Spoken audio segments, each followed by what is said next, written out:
Good morning, good afternoon, good evening. This is Sunny at Radio Works World, and I'm here today with a massive feng shui shift happening in my apartment. So you have to apologise. I do apologise for the lighting and everything.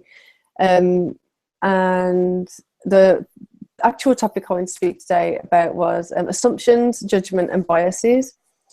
And as usual, there's always something I'm observing or something that's coming up as a frequent theme between in the periods between broadcasting, and it seems to be coming up that I wanted to be more aware of active listening so that I was able to better respond to people and just for myself judge how much am I actually listening to people, so that I'm able to hear what not only what they're saying but what they're communicating, and how much about a person I don't know, and how much of it is coming from assumption, how much is coming from judgment, and the biases that I've gathered throughout my lifetime.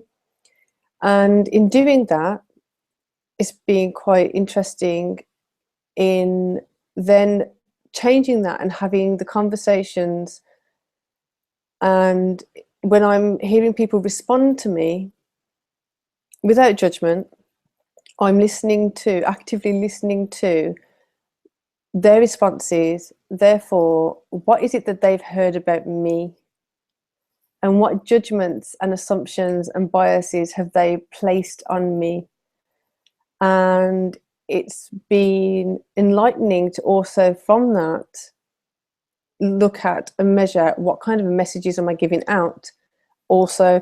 So there's a lot going on there, to be able to decipher which is the input, which is the output, and the cycle of how much is being filtered together and then merged together. So some of the things, the main points of that was for me was how much are we missing massive aspects of people. We're having conversations and we're sending out messages, we're receiving messages, we have these filters with assumptions, filters with judgments, and filters with biases. And no matter how much we are consciously trying to disengage from all that, it's inevitable as humans that that's going to be there and it's going to be happening. So just wanting to bring more awareness for myself and to other people to just how can we be more mindful of letting those go, or in certain conversations when we jump to a conclusion, when we are being triggered emotionally or physiologically by what someone said or what someone's judging of us, how can we actually look into it and utilize what is being communicated, what is being heard, and what is being shared, and what's being missed. Excuse me. So from active listening, there's a whole array of filters that are going to switch our messages, that are going to change the hue, change the color, the texture, change the nature of the words we're sharing. So I have a list of a few here. So if we have language barriers straight away, it doesn't even mean that we're speaking a different language. I could be speaking with someone who's speaking US language or Canadian US English or Canadian English, and it has been really apparent that there's some words that even in the cultural context or in the social context or even in the in a different political, don't want to be bringing politics into it, but even in a different political view, how one word has so many different offshoots of the energies that it carries and the assumptions, judgments, biases that it carries. So just looking into the nano of that has been pretty amazing. And then we have the cultural differences. So cultural differences could be first generation of someone being in the country, second generation, third generation, somebody being interested in another culture and adopting that culture, or somebody trying to run away from a culture. So all those different judgments, biases, and assumptions that come in. Age, gender, religion, nationality, education system, education level within that system, food consumption, because that can also create filters, connection to self. So to what level, if there is a measurement of this, to what level are we actually communicating from a place where we're connected to ourselves, so that we can actually hear what is being seen of us, or so that we're actually communicating something that's authentic from ourselves, or are we hiding behind a load of lies that we're telling ourselves to be able to protect ourselves, or self-defense, or whatever the reasons are we actually coming from a really truthful place from within ourselves, first and foremost? And then social status. I know there's some countries that maybe have a social status more apparent than others, or there might be more blending of social status in some countries than others. But I know, being brought up in the UK, there's a definite an apparent lower working class, middle class, upper class than the elite. And then community, just the community around us. So with all of these things, what really fascinates me is when we are in such a prominent culture of coaching and training and leadership and all these things, how is it possible for us to encompass so many complexities? So many complexities when we are trying to not only sustain our own middle path, but also then bring other people onto their middle path. So I really, really am beginning to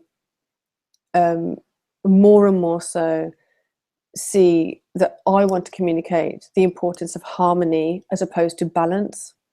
Because for me, the way I perceive balance is you're on that line and you have to stay there.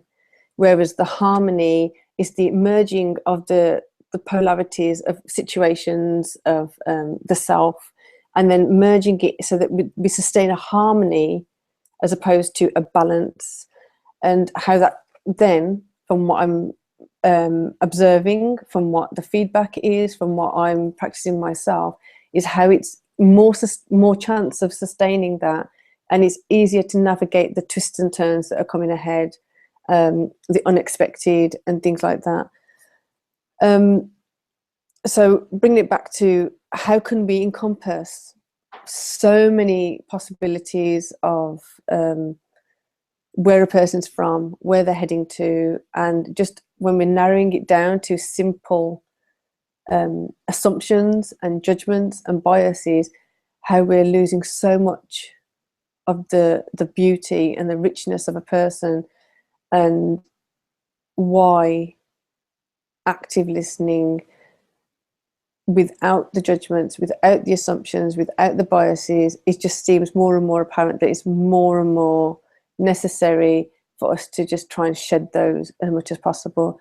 And we do need some kind of judgment to gauge how we can help someone, to gauge what somebody is requiring from us, and to gauge how best to interact with people. So I'm wondering if we could be more mindful and more aware of doing this more from a physiological space, in the sense of unplugging a little from the mental space and the neurological kind of responses, and go more to the physiological and just come from the heart space more.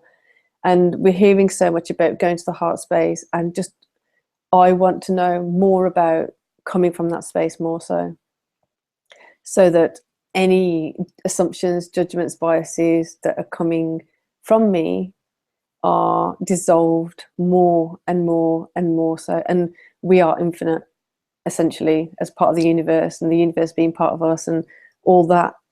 So there's no end of how much we can just detach from the judgments, detach from the biases and assumptions.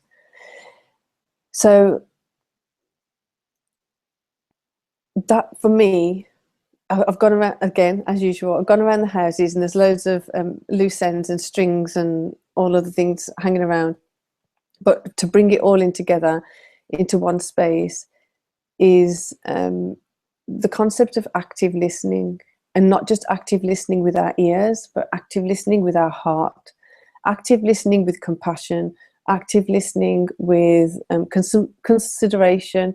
Because even if we're listening to somebody and we are doing an amazing job at actively listening, it's also a matter of how much of that person is also needing to have a space of trust to really open up and let their side out and communicate it to. How much are they hiding from themselves?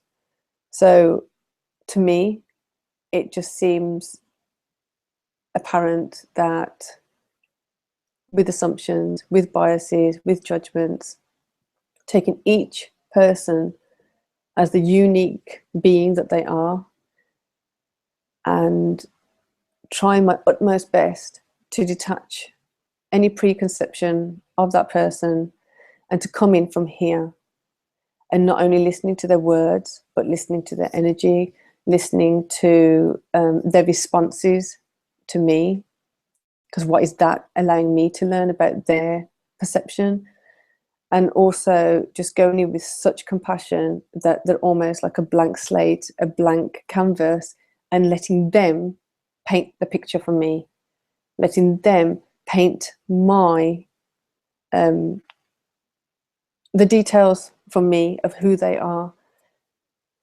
And so with that, I hope I am better at active listening. I hope I've brought up some aspects for yourself that where you may be wanting to be refining active listening, or where you are really good at active listening, and would be great to hear from you to share with us, where we can be mindful, compassionate, loving, caring, supportive, and also how we can do that as we're communicating out as well, so that people are able to actively hear and listen to ourselves too.